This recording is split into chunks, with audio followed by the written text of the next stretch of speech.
Sa pong pinagpalang umaga po sa buhay ng bawat isa sa atin, lalo higit sa pangalan ng ating Panginoon. Ngayon pong umagang ito ay muli po tayong nasa pag-aaral ng salita ng Diyos. Ang morning devotion po natin ay nasa District 6 po sa pamumuno po ni Pastora Cheryl Manansala. At ang under po ay kay Pastor Jeff po na nasa Door of Faith, Bael, Laguna po. Kaya salamat po sa Panginoon sa umaga pong ito ay muli tayong magpupuri, magpapasalamat at makikinig ng banal na salita ng ating Diyos na buhay. Kaya ngayon pong umaga ay pasisimulan po nating papurihan, dakilain ng ating Diyos na buhay. Hallelujah! Salamat po sa inyo, O Diyos. Purihin po kayo. Luwalatiin po kayo sa amin pong mga buhay. Tunay kayong dakila. Hindi kayo nagbabago, Panginoon. Hallelujah! Worship you, Jesus. Tayo po imawit sa ating Panginoon.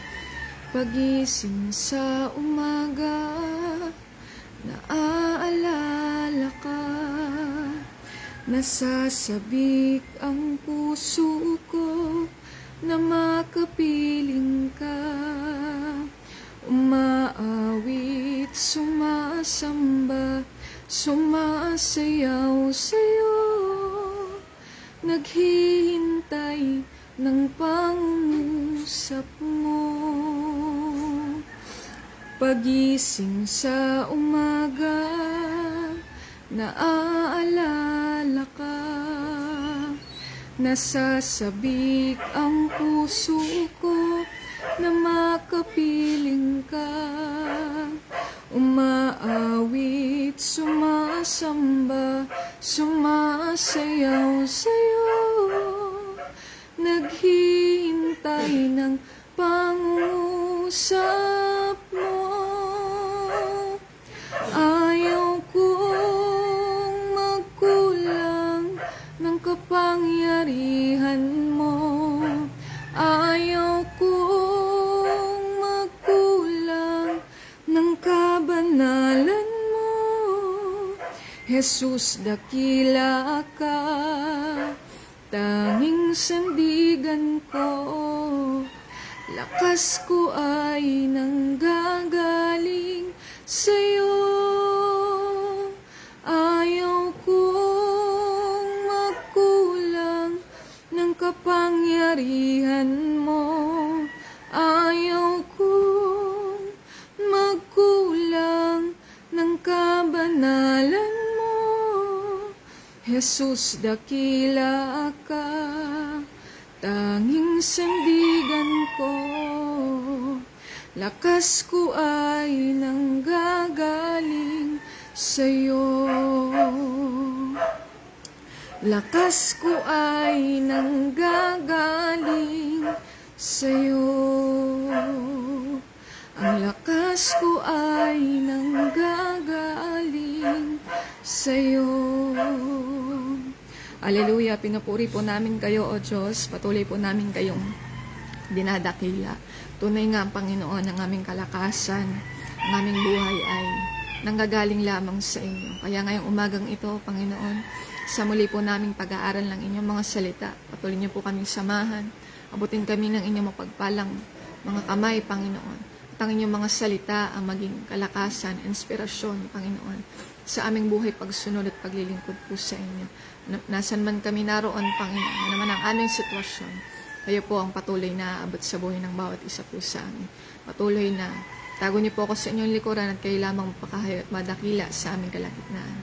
Minsan pa ang katagumpayan ng gawang ito'y tinitiwala po namin sa inyo sa tanging makapangyarihang pangalan ng aming Panginoong Yesus. Amen and amen. Purihin po ang dakilang pangalan ng ating Diyos na buhay.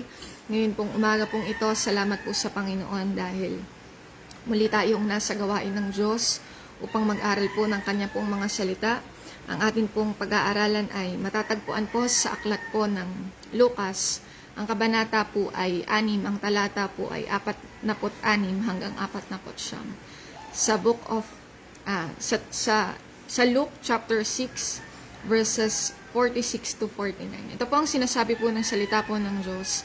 Bakit ninyo ako tinawag na Panginoon, Panginoon, gayong hindi naman ninyo tinutupad ang sinasabi ko?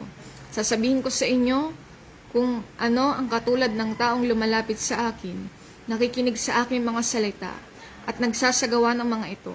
Siya ay katulad ng isang taong humukay ng malalim at nagtayo ng bahay sa pundasyong bato.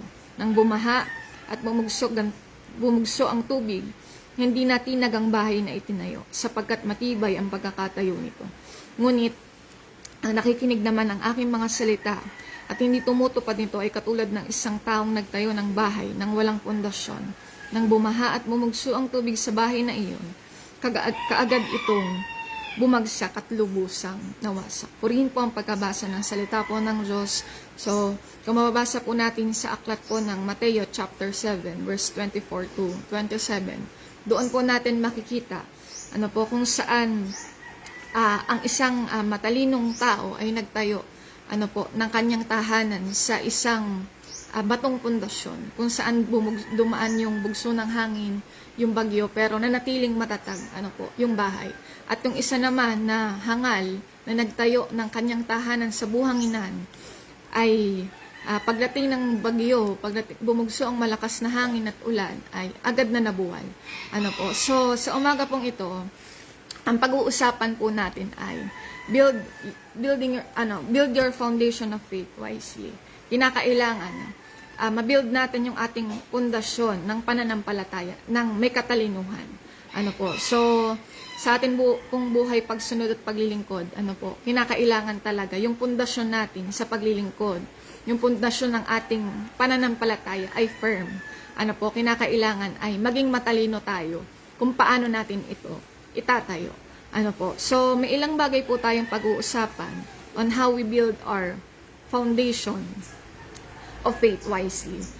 Sa unang bagay po ay pag-uusapan po natin ay know that He is superior than anyone. So, sa unang bagay po na ating pag-uusapan, kinakailangan yung acknowledgement. Na ina-acknowledge natin yung Panginoon. Na siya ay higit sa ano pa mang bagay. Ina-acknowledge natin yung power ng Panginoon of what He can do. Ano ba yung bagay na kayang gawin ng Diyos? Sa paglilingkod natin, sa pakikinig natin ng salita ng Diyos. Unang-una, na kinakailangan, kaya nga po tuwing nangangaral tayo ng salita po ng Diyos, tuwing tayo ay nag-evangelize or nagmi-mission tayo, unang bagay na ibinibigay natin sa mga pinapangaralan natin ay yung makatanggap sila. Pagkatapos nating mangaral ay matanggap nila talaga ang Panginoon. Kasi doon dapat nagsisimula yung acknowledgement kung ano ba ang Panginoong Hesus, kung sino ba siya, ano ba yung kaya niyang gawin. So unang-una yung acknowledgement, kung ano ba yung power ng Panginoon, kung ano yung kaya niyang gawin sa buhay ng bawat isa sa atin. At pangalawa, syempre, yung authority. Kinakailangan alam natin kung ano yung kapangyarihan na meron ng Panginoon. So dapat i-acknowledge natin na ang Panginoong Hesus ay walang higit kanino pa man sa Kanya. Walang nakahihigit sa Panginoon. So lagi nating tatandaan ng ating Panginoon ay mag-ahari siya, magpakailan pa man. So, kinakailangan ma-acknowledge natin, makilala natin na ang Panginoong Hesus na ating pinaglilingkuran ay higit sa ano pa mang bagay. At kapag nakita natin yung kadakilaan, yung kapangyarihan, yung kakayanan ng Panginoon, syempre, nandun tayo, bilang tayo ay mga lingkod ng Diyos, nandun dapat yung submission. Nandoon dapat yung pag-submit natin, sa kapangyarihan at sa kapangyarihan at sa kakayanan, na magagawa ng Diyos sa buhay ng bawat isa po sa atin. So, kapag nalaman natin na ang Panginoon ay superior, kahit sa ano pa mang bagay, kinakailangan talagang sundin po natin siya. Kinakailangan, as a servant, we should submit to His power and authority. Na talagang yung buhay natin, kapag na-acknowledge natin yung Panginoon, yung buhay natin na talagang isusuko talaga natin sa Panginoon. Nandun yung submission na talagang handa tayong sumunod, handa tayong magpasakop, handa nating ialay, yung lahat para sa atin, para sa paglilingkod, at para sa pagsunod po natin sa Panginoon. So, unang-unang bagay, kapag gusto nating maging matibay yung pundasyon natin, kilalanin natin, yung kakayanan, yung kapangyarihan ng Panginoon, at handa talaga tayong magpasakop, sumunod, sa magagawa po, sumunod sa Diyos, at limutin ano po, yung lahat ng nasa sa atin, ano po, at handa tayong tawag dito, maglingkod ng may katapatan, ano po, sa atin pong Diyos na buhay. Sa pangalawang bagay po, on how we build our foundation of faith wisely, ay fear of God, ano po.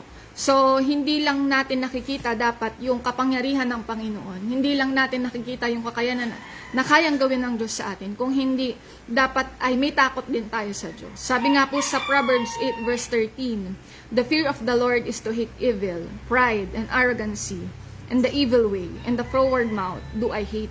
Ano po, kinakailangan, ano po, yung pagkatakot natin sa Panginoon ay hindi natin iniibig ang kasalanan. Ano po, so hindi rin naman, dapat inaalis din natin yung pride, inaalis din natin yung arrogancy o yung kayabangan sa atin, ano po. At kinakailangan yung mga masasamang gawa, ano po, ay kinakailangan ay winawaksi po natin. So, yung takot natin sa Diyos ay dapat ito yung naglalayo sa atin sa pagkakasala. Ano po? Ito yung nagiging dahilan para hindi tayo gumawa ng kasalanan. Alam niyo po, noon kapag tayo ay nakagawa ng kasalanan, may guilt na nararamdaman tayo. At ngayon, na Kristiyano na tayo, ano po, hindi na guilt yung nararamdaman natin. Yung conviction of the Holy Spirit. Alam niyo po ang pinagkaiba ng guilt at conviction. Kapag may guilt ka, ano po, yung guilt kasi ay emotional response. After mong gawin yung isang bagay, ano po, na nagkasala ka, mararamdaman mo parang may remorse or may pagsisisi ka. Parang nagigilty ako sa ginawa ko, bakit ko ginawa tong kasalanan na to o ganyan. Pero kapag may conviction ka, alam mo, ito yung firmly belief na meron ka. Na gagawin mo pa lang, may something inside of you na magsasabi sa'yo na hindi tama yan.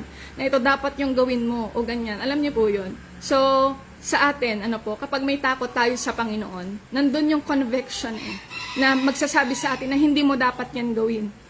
Na ito dapat yung gawin mo. Na kapag ginawa mo yan, parang may magsasabi sa'yo na ikakatuwa ba ng Panginoon yan? O yan ba ay kalooban ng Diyos na gawin mo?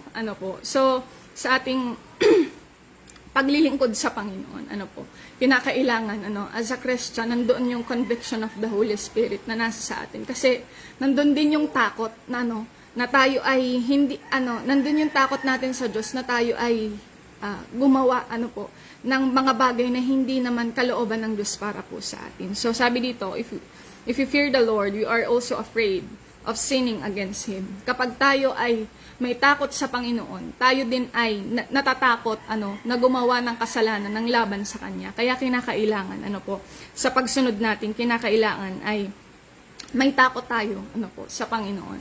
May takot tayo sa Diyos. At hindi natin ginagawang habit ang pagkakasala. Bagkos ang magiging habit natin ay paano iwasan, paano i-prevent yung sarili natin sa pagkakasala. So, kinakailangan sa ating buhay, pagsunod at paglilingkod sa Panginoon, magkaroon tayo ng takot sa Diyos. Kung tayo ay mayroong takot sa Panginoon, tayo ay sumusunod ng may respeto sa Panginoon. Sinusunod natin yung bawat utos ng Diyos ng may respeto at may katapatan. Kasi bakit?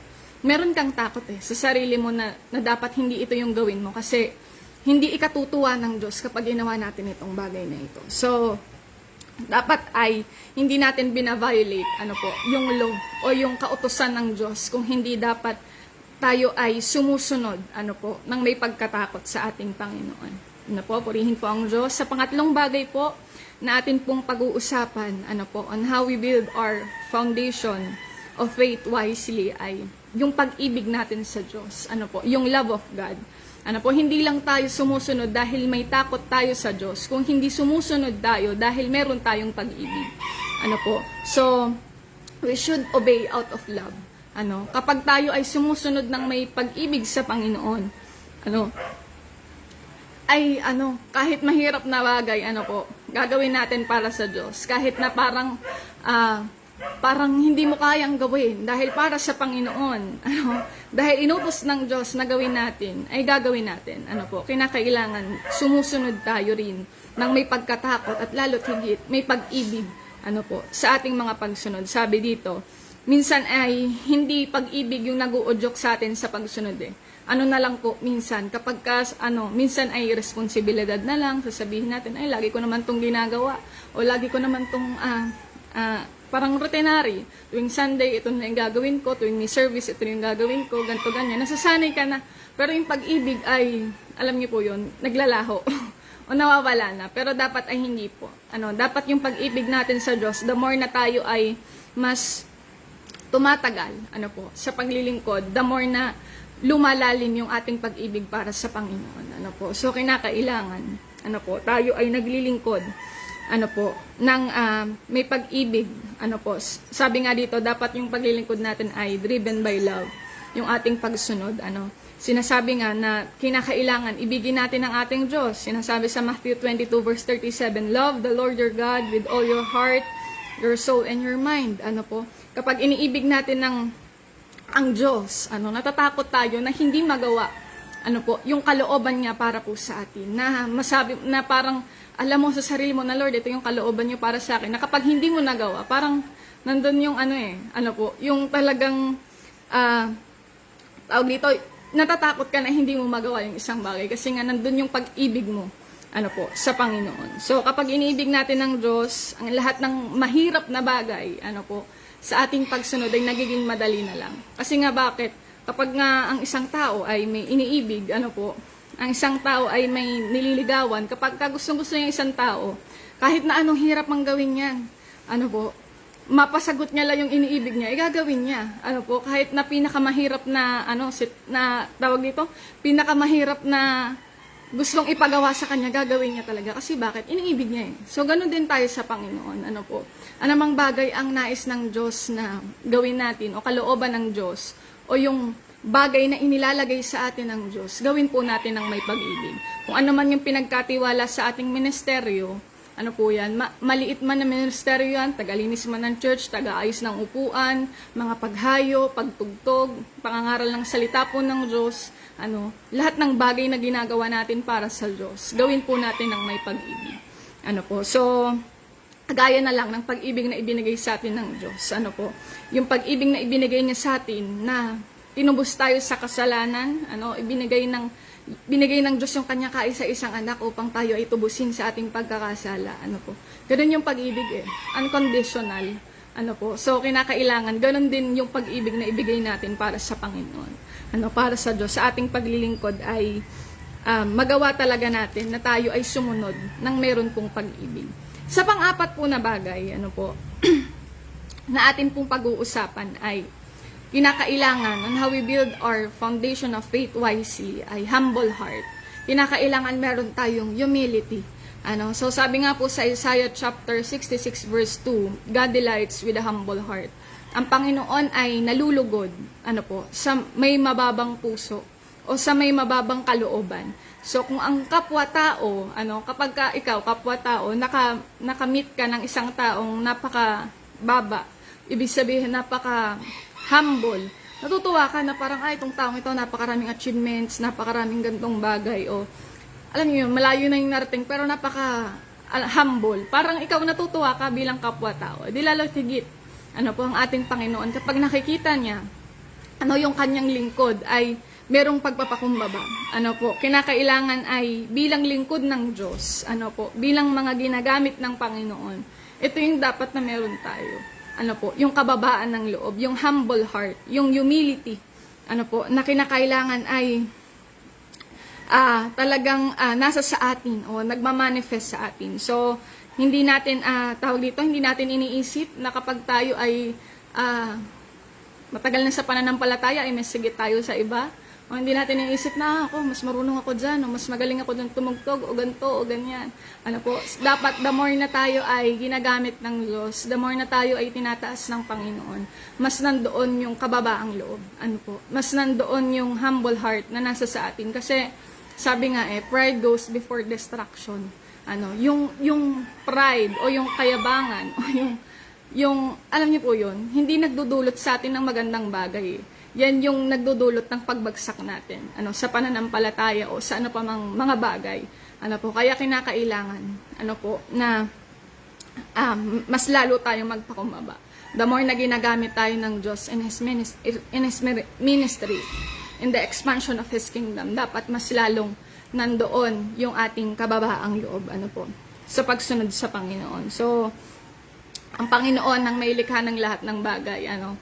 Ang Panginoon ang siyang pinagmumulan ng lahat ng meron sa atin. Kaya wala tayong dapat na ipagmayabang at wala rin dapat tayong ipagmalaki dahil lahat naman ng meron tayo, ano po, talento, kakayanan, karunungan, o lahat ng bagay na natatamasa natin, lahat ng bagay na yan ay mula sa Diyos. Ano po? Yan ay ipinagkaloob sa atin ng Panginoon. Amen po. So, kinakailangan, ano po, magkaroon tayo, mahalaga, na sa pagsunod natin, na sa paglilingkod natin sa Diyos, ay meron talaga tayo kababaang loob. Amen po. Sa huling bagay po na ating pag-uusapan, paano natin na mapapatatag ang ating pananampalataya? Ano po? On how we build our foundation of faith wisely, ay willing to listen and learn. Kinakailangan, sa pagsunod natin sa Diyos, ano po, willing ka na makinig at matuto. Kasi ang isang taong hindi nakikinig, hindi rin siya matututo. Ano po? So, kinakailangan, ang pakikinig at pagkatuto ay magkasama po yan. Ano po? So, kung tayo ay may kababaang loob, handa kang tumanggap, ano po, ng pagpapayo, handa kang tumanggap, ano po, ng pagtuturo. Kaya nga napakahirap sa isang tao na turuan kapag may kayabangan, ano po, o may pride, ano po, mahirap talagang turuan. Pero ang isang taong may humbleness or may humility, napakadaling turuan yan.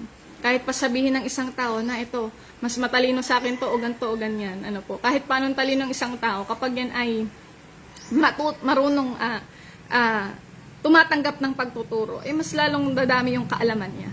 Ano po, kapag tawag dito, kapag lagi siyang tumatanggap, ano po, ng pagtuturo.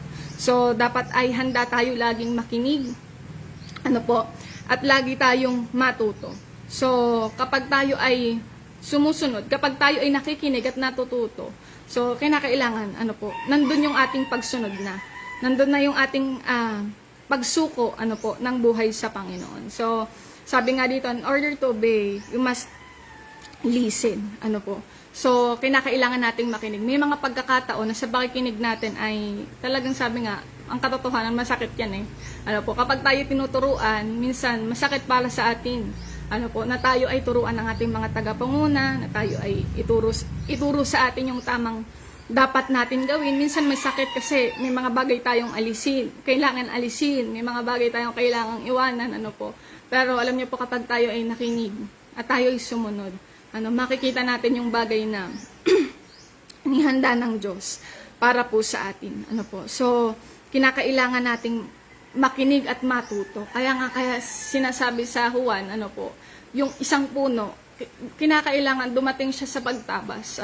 Kinakailangan alisin yung mga bagay na hindi naman kailangan para magkaroon ng kalaguan. Ano po, para makita, ano po, yung bunga na meron siya. So, maraming pagkakataon sa buhay natin pagsunod at paglilingkod.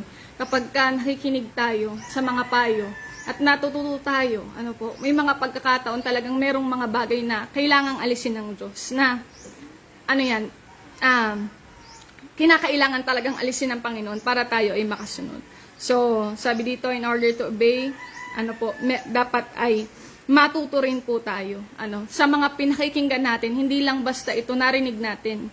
Yung mga salita ng Diyos na tinanggap natin, hindi lang ito nasa puso, hindi lang ito nasa isip natin, kung hindi, pinuput into practice po talaga natin. So, yung mga naririnig po nating salita ng Diyos, yung mga nababasa nating salita po ng Diyos, hindi lang yan, hanggang knowledge lang, hindi lang po ganun.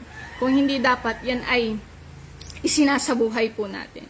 So, sa ating pakikinig, sa ating pagkatuto, hindi naman ibig sabihin na tayo ay nakinig at tayo ay natuto at ginawa natin yung mga bagay, ay hindi na, wala na tayong, alam niyo yun, perfect na tayo, hindi po. May mga pagkakataon talaga, na, sabi nga dito sa ating pagkatuto, kailangan nating, dumanas ng iba't ibang uri ng proseso.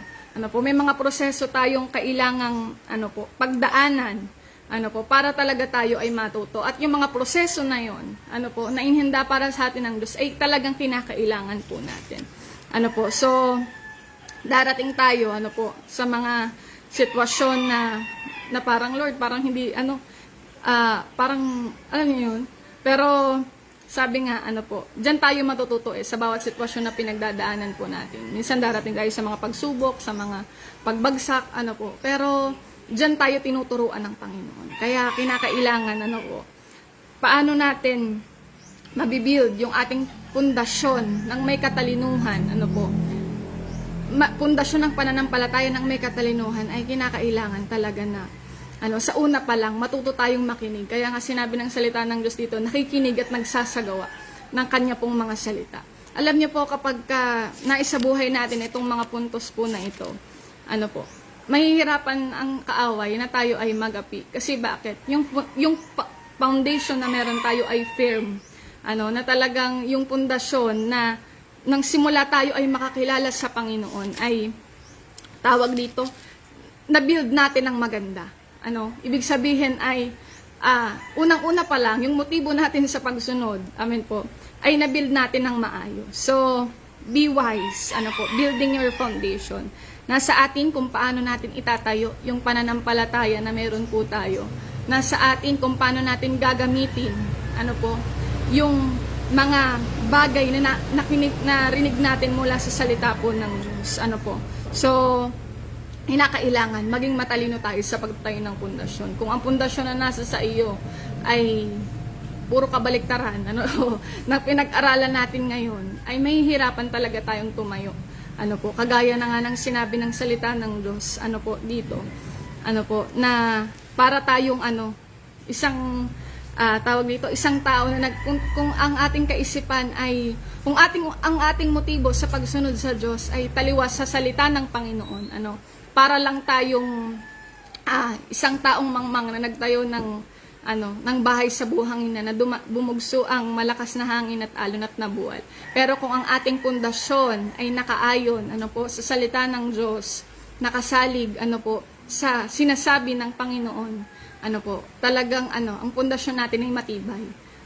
Kahit pang dating ng bagyo at unos ay matatag pa rin tayong nakatayo. Kaya purihin ang dakilang pangalan ng ating Diyos na buhay ngayon pong umaga pong ito. Sa atin pong napag-aralan ngayong umaga, sa ating pagsunod sa Panginoon, maging gaya tayo ng isang matalinong tao, na yung pundasyon natin ay nakasalig talaga sa Diyos, na yung pundasyon natin ay matibay, kasi alam nating ang pundasyon natin ay ang ating Panginoon. Kaya purihin ang dakilang pangalan ng ating Diyos na buhay ngayon pong umagang ito. Tayo po ay manalangin. Aming Diyos, aming Amang makapangyarihan sa lahat, marami pong salamat sa inyong mga salita na nahayag sa amin pong kalagitnaan sa umaga pong ito.